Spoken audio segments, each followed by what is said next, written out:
കേന്ദ്ര വിദ്യാഭ്യാസ മന്ത്രി ധർമ്മേന്ദ്ര പ്രധാൻ രാജിവെക്കില്ല. നിലപാടിൽ ഉറച്ചുനിൽക്കാനുള്ള തീരുമാനവുമായി സർക്കാരും ബിജെപിയും. ധർമ്മേന്ദ്ര പ്രധാനൊപ്പം ഉറച്ചുനിൽക്കാനും സമ്മർദ്ദത്തിന് വഴങ്ങേണ്ടെന്നുമാണ് ബിജെപിയുടെ തീരുമാനം. കേന്ദ്രമന്ത്രിമാരായ ജിതേന്ദ്ര സിംഗും ജെ.പി. നദ്ദയുമായി നടത്തിയ ചർച്ചയിലും ധർമ്മേന്ദ്ര പ്രധാന്റെ രാജി ആവശ്യമൊഴിച്ചുള്ള സി.ജെ.പി. നേതാക്കളുടെ നിർദ്ദേശങ്ങൾ കേന്ദ്ര സർക്കാർ അംഗീകരിച്ചിരുന്നു. ധർമ്മേന്ദ്ര പ്രധാന്റെ രാജി ആവശ്യത്തിൽ തീരുമാനമെടുക്കാൻ നാളെ ഉച്ചവരെ കേന്ദ്ര സർക്കാർ സാവകാശം തേടിയിരുന്നു.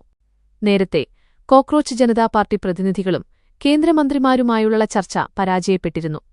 കോൺസ്റ്റിറ്റ്യൂഷൻ ക്ലബിലായിരുന്നു കേന്ദ്ര സർക്കാരിന്റെയും സി.ജെ.പിയുടെയും പ്രതിനിധികൾ കൂടിക്കാഴ്ച നടത്തിയത്. സൗരവ് ദാസും അശുതോഷ് റാങ്കെയുമാണ് കോക്രോച്ച് ജനതാ പാർട്ടിയുടെ പ്രതിനിധികളായി പങ്കെടുത്തത്. ചർച്ചയില് 3 ആവശ്യങ്ങളാണ് സി.ജെ.പി. മുന്നോട്ടുവച്ചത്. ധർമ്മേന്ദ്ര പ്രധാന് രാജിവെക്കണം എന്നതായിരുന്നു പ്രധാന ആവശ്യം. ജീവനൊടുക്കിയ കുട്ടികളുടെ കുടുംബങ്ങൾക്ക് 1 കോടി രൂപ നഷ്ടപരിഹാരം നൽകണമെന്നും ഡൽഹി പോലീസ് രജിസ്റ്റർ ചെയ്ത എഫ്ഐആറുകൾ റദ്ദാക്കണമെന്നും സി.ജെ.പി. പ്രതിനിധികൾ ആവശ്യപ്പെട്ടു.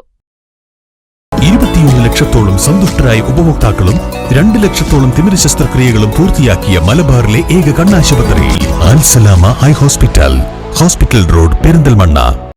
ഇതില് 2 ആവശ്യങ്ങളില് കേന്ദ്രത്തിന് പോസിറ്റീവ് നിലപാടാണെന്ന് സി.ജെ.പി. പിന്നീട് വ്യക്തമാക്കിയിരുന്നു. ധർമ്മേന്ദ്ര പ്രധാന്റെ രാജി ആവശ്യത്തില് നിലപാട് പറയാന് കേന്ദ്രം നാളെ ഉച്ചയ്ക്ക് 2:30 വരെ സമയം തേടിയിട്ടുണ്ടെന്നായിരുന്നു സി.ജെ.പിയുടെ പ്രതികരണം. രാജിയില്ലെങ്കില് സമരം ശക്തമാക്കുമെന്നും സി.ജെ.പി. വ്യക്തമാക്കിയിരുന്നു. നീറ്റ് ചോദ്യപേപ്പർ ചോർച്ചയിൽ ഉത്തരവാദിത്തം ഏറ്റെടുത്ത് ധർമ്മേന്ദ്ര പ്രധാൻ രാജിവെക്കുന്നതുവരെ സർക്കാരുമായി ചർച്ചയ്ക്കില്ലെന്ന് ലോക്സഭാ പ്രതിപക്ഷ നേതാവ് രാഹുൽ ഗാന്ധി വ്യക്തമാക്കിയിരുന്നു. ധർമ്മേന്ദ്ര പ്രധാന് കേന്ദ്രമന്ത്രി സ്ഥാനത്ത് തുടരാൻ അർഹതയില്ലെന്നും രാജ്യത്തിന്റെ വിദ്യാഭ്യാസ മേഖലയെ തകർത്തെന്നും രാഹുൽ ഗാന്ധി ചൂണ്ടിക്കാണിച്ചിരുന്നു. ധർമ്മേന്ദ്ര പ്രധാൻ ക്രിമിനൽ വിദ്യാഭ്യാസ മന്ത്രിയാണ്. അദ്ദേഹത്തെ മന്ത്രിസ്ഥാനത്ത് നിന്ന് നീക്കണമെന്ന ആവശ്യവും രാഹുൽ ഗാന്ധി ഉന്നയിച്ചിട്ടുണ്ട്. ഡൽഹിയിൽ പ്രതിഷേധിച്ച വിദ്യാർത്ഥികൾക്കെതിരായ പോലീസ് ക്രൂരതയ്ക്ക് പ്രധാനമന്ത്രി നരേന്ദ്രമോദി മാപ്പ് പറയണമെന്നും സഭയിൽ സംസാരിക്കാൻ തന്നെ അനുവദിച്ചില്ലെന്നും രാഹുൽ ഗാന്ധി പറഞ്ഞിരുന്നു. വിദ്യാർത്ഥികൾക്ക് 3 ആവശ്യങ്ങളുണ്ട്. അഴിമതിക്കാരനായ വിദ്യാഭ്യാസ മന്ത്രി ധർമ്മേന്ദ്ര പ്രധാൻ രാജിവെക്കണം. വിദ്യാർത്ഥികളെ തല്ലിയവർ നടപടി നേരിടണം. പ്രധാനമന്ത്രി വിദ്യാർത്ഥികളോട് ക്ഷമ ചോദിക്കണം.